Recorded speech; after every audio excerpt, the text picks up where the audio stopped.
Israel and the other people that believe, they're going to be gathered as well. Because he's not only going to gather the lost sheep, he said, I got other sheep. But you got to believe the whole story. Matthew 24 and verse 29. Go ahead. Immediately after the tribulation of those days shall the sun be darkened, and the moon shall not give her light, and the stars shall fall from heaven, and the powers of the heavens shall be shaken. See, this is going to happen during great tribulation. At the end of tribulation, he said immediately after tribulation, the sky going to roll back, the sun and the moon going to be altered. It's going to be a devastating day. See, we think we just had an earthquake in Haiti. We think that's big stuff. You had a tsunami a few years ago. Look, you haven't seen nothing yet. You got great tribulation on its way. Some people say it's 7 years. No, it's only 3.5 years. We got less to deal with that. But it's coming nevertheless. And then after the tribulation, the sky going to roll back, the sun going to get dark, the moon not going to give up blood. Now here come the Lord, and let's see what mission he's on. He told you in Deuteronomy, after the blessing and the curse, he's going to return and gather you from all the nations. Wherever you at, he said. So let's see if this Jesus is doing it. Go ahead, verse 30. And then shall appear the sign of the Son of Man in heaven. And then shall all the tribes of the earth mourn. And they shall see the Son of Man coming in the clouds of heaven with power and great glory. See, everybody going to be shook because they're going to know it's a big problem going on when that sky rolled back and they see the Lord descend. See, we didn't make this out to be a rapture or just some secret thing. Look, the whole world going to know this, and they're going to know something is drastically wrong. The Lord going to show them. Everybody going to be running and hiding like it said in Revelation 6. It's going to be a terrible day. And that's why it's said here in Matthew 24, verse 30, when they see the Son of Man coming in the clouds of heaven with power and great glory, all the tribes of the earth shall mourn. It's going to be a mournful day. And if you don't know the Lord, you're really in trouble. But if you know the Lord, you might be a little shaky, but you're going to know, okay, I've been waiting on this because we believe this is going to happen. But then what's at the top of the Lord's agenda? Verse 31. And he shall send his angels with the great sound of a trumpet. And they shall gather together his elect from the four winds, from one end of heaven to the other. See, he going to send his angels with that trumpet. That last one going to blow, and they going to gather together his elect. That's Israel. Israel was chosen. They was elected to preach the gospel. That's why the world is in the dark, because we failed to do our mission. That's why I know we had a head whooping coming. That's why I'm not even mad at nobody. We had a head whooping coming. And it's even a little more got to come. But we'll get to that. But go ahead. He said they going to gather together his elect from where? From the four winds. From the four winds. What is four winds? East, west, north, and south. Go ahead. From one end of heaven to the other. That's the earth. He called it heaven because it's going to be heaven on earth. But one end of heaven to the other, that's identical to what we read in Deuteronomy 30 and verse 4 and 5. He said, if any of yours be driven out to the outmost parts of heaven. He talking to earth. Ain't nobody lost up in the third heaven. He said, from this will he gather you, and from this will he fetch you. So we learn that Jesus is doing the gathering. That's why Israel can't be home in 1948 or yet, because Jesus is going to return. It's going to be a great day when he do this. Isaiah 27, the trumpet sounding, right? Let's show you who the elect is for sure. Isaiah 27, all these scriptures are in the Bible for a reason, brothers and sisters. This is the answer to a lot of questions that a lot of people have had all of their life. Black and white people. This is the answer to it. Isaiah 27 and verse 12. Go ahead. And it shall come to pass in that day that the Lord shall beat off from the channel of the river unto the stream of Egypt, and ye shall be gathered one by one, O ye children of Israel. See, that means he's going to gather every single solitary one of Israel. He said he's going to beat off of the channel of the stream of Egypt. You're going to be gathered. Every one of you going to be gathered. But everybody not going to make it into the promised land. That's another lesson. Go ahead.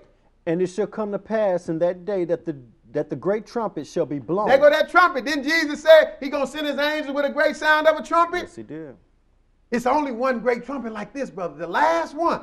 He got 7 angels going to blow trumpets, but the last one is that great trumpet. It's the climax. That's why the title of this, the fourth part of this, the Bible's Black history, is the climax of Israel. This has all going to climax. Thank God he got some good at the end with all that we done been through. But go ahead, with the great sound of a trumpet, go ahead. And they shall come which were ready to perish in the land of Assyria, and the outcasts in the land of Egypt, and shall worship the Lord in the holy mount at Jerusalem. See, they going to come which were on their last leg. The Lord going to gather. Because before Jesus do this, brothers and sisters, the world is going to face the worst time it has ever seen, the great tribulation. So it's going to be terrible time, especially for those that believe the truth, whether you're a Jew or a Gentile. The Antichrist is going to be hot on your tail. And he's going to be and killed a lot of servants of God, Jews and Gentiles. But those that believe and hold on, he's going to bring them home at this time. He's going to raise the dead too. So now let's go to Isaiah 11. Isaiah 11, and we're going to pick it up at verse 9. Isaiah 11 and verse 9, because this is all over the Bible for a reason, brothers and sisters. Isaiah 11 and verse 9, go ahead. They shall not hurt nor destroy in all my holy mountain, for the earth shall be full of the knowledge of the Lord as the waters cover the sea. See, it's going to be, when the Lord do this, brothers and sisters, this is good news for all the people of goodwill, all the people that believe the gospel. So you got to believe the gospel, and you got to believe the whole story. No reason not to believe the truth, because that's what will set you free. So when the Lord do this and straighten this earth out, it's going to be no hurt nor destruction in all his holy mount, because everybody going to have the knowledge of the Lord then. Go ahead, but let's see what's going on at that time. We haven't got to that time yet, but we on our way. That's why people like us are telling the whole story out the Bible that haven't been told for centuries, for millenniums, as a matter of fact. Go ahead, verse 10. And in that day... Read a little faster because we're running out of time. Go ahead. And in that day there shall be a root of Jesse, which shall stand for an ensign of the people. To it shall the Gentiles seek, and his rest shall be glorious. Okay, he says it's going to be a root of Jesse, and the Gentiles going to seek. See, a lot of my Israelite brothers, they find out they're Israel, and they lose their mind. They think they're supposed to kill all the Gentiles. They want to hate all the Gentiles. They want to blame all the Gentiles. Look, God is the God of all people. He's going to save people from all nationalities. He just start and work through Israel. And he going to redeem Israel, but he going to redeem Gentiles as well. Now, some of them say, well, that's New Testament is false. Well, what you do with this? This is the Old Testament. He said the Gentiles going to seek to it because God created all people. So all you got to do is be a worshiper and a believer of the truth that's in the word. So the Gentiles going to seek it, but now what they going to realize at that time? See, Isaiah 16, we don't have time to read all of it. The Gentiles that got the truth, just like they realize it now, they going to say, boy, we didn't realize our fathers inherited lies and things that don't profit. They're going to say, we got a bunch of lies. I didn't know this. Just like Christmas is a lie. Easter is a lie. Sunday being the Sabbath is a lie. That's what the Gentiles gave us, and we all inherited, but it came from the Gentiles. They perpetuated it anyway. So it's all a lie. And the smart Gentiles, they're going to say, wait a minute, I got to get away from these lies. I've been bamboozled. But now he said the Gentiles going to seek it. But what's going on at verse 11? And it shall come to pass in that day that the Lord shall set his hand again the second time. Why the second time? To do what? I'm sorry. To recover the remnant of his people. To recover the remnant of his people. He used the second time because the only great time comparable to this last time, he called second, is when he brought them out of Egypt. See, Israel not going to go home by no man-made war, brothers and sisters, like in 1948. Israel is only going to be returned to the promised land by the Almighty God's intervention. That's the only way. Just like they left slavery in Egypt, it's going to be the same magnitude.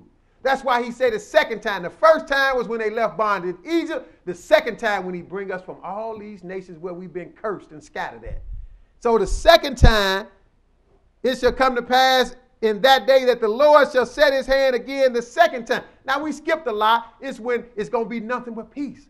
And the Gentiles going to seek to this rest, which is what the 7-day Sabbath point to, by the way. The second time to do what? Read that again. And that the Lord shall set his hand again a second time to recover the remnant of his people. Which shall be left from Assyria, and from Egypt, and from Pathros. They scattered all over. Go ahead. And from Cush. All these are black people right here, but Israel is black too. Go ahead. And from Elam, and from Shinar, and from Hamath. Go ahead. And from the islands of the sea. See, America is just an island of the sea. So wherever they're at, he going to bring them back. Go ahead, verse 12. And he shall set up an ensign for the nation, and shall assemble the outcasts of Israel.